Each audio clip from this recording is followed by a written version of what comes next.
the way that Trump is handling these situations is that all the people who filed back in 2015, 2016 are going to wait 3-4 years for an interview. Those people who file for asylum now are going to get their interviews very quickly. It's all about trying to discourage people from filing for asylum. So they're doing it actually backwards. Instead of taking the longest cases first, they're taking the cases that are filed now and interviewing them within a month or two. And those people who have filed back in 15 and 16 are going to wait several years. And unfortunately, there's no way around it. You're just unfortunately going to have to wait a little bit. As a political asylee, we're not allowed to cross the border before granted asylum. And after the green card was given, we're not allowed to go back to the country we sought asylum from. If in case of an emergency or death of a really close relative, what would happen if we crossed the border? One, crossing the border before they were granted asylum, or crossing the border to the native country due to an emergency after they've gotten asylum. If you got asylum and then you go back to the country where you got the asylum, no matter what the situation is, emergency, medical condition, you're claiming asylum because you said my life is in danger. I will get killed. I will be tortured if I go back home.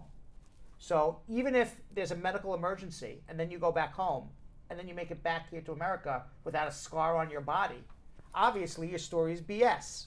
And immigration's going to say it, and they're going to look to take away your green card.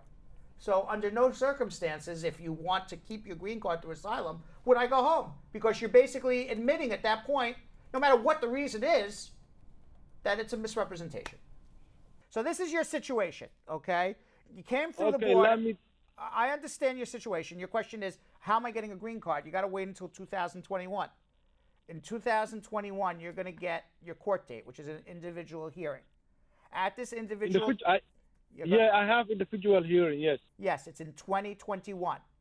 You will be waiting between 2018, you're going to wait 3 years for a hearing date for your green card, which is 2021.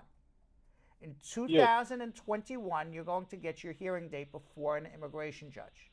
And what you have to prove is that you belong to this minority group, this social group that is being persecuted in Somalia, and that your life is in danger if you were to go back simply because you belong to this minority group.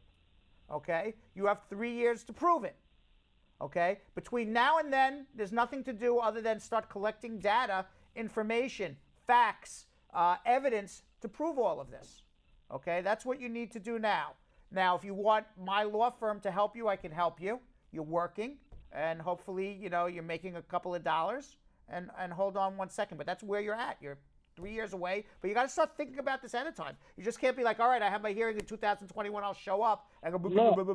I mean, you gotta, think about this ahead of time. How are you going to do this? If I'm on asylum in the U.S. and I get married to a Swedish citizen, how do I process my paperwork to meet my husband in Sweden without going back to my country because it's not safe to go there?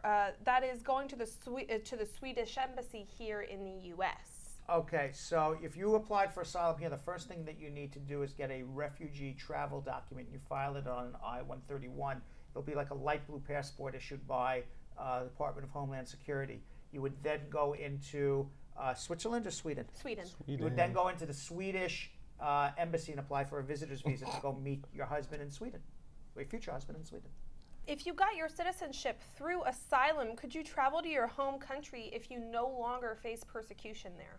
Well, if you're a citizen, yes, you can travel back home, but they could always now, Trump is saying they have a new team that's going to look at fraud and look to take away people's citizenships as well who committed fraud to become a citizen. So, be careful.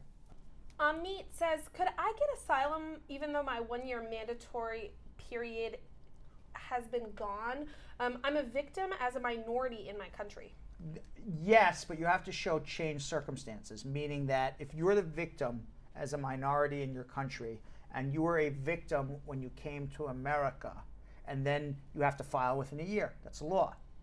So now the question is going to become, why'd you wait more than a year? And the only way to get around that is to show, well, something happened that now my life is in danger where before it wasn't. I'll tell you where that comes into play a lot. Comes into play with same-sex marriages and homosexuality, meaning that, you know, I was always, you know, in a same-sex relationship, but nobody knew about it. Right. Okay. Yeah. Now somebody found out about it, and as a result, circumstances have changed. You know, something like that sometimes.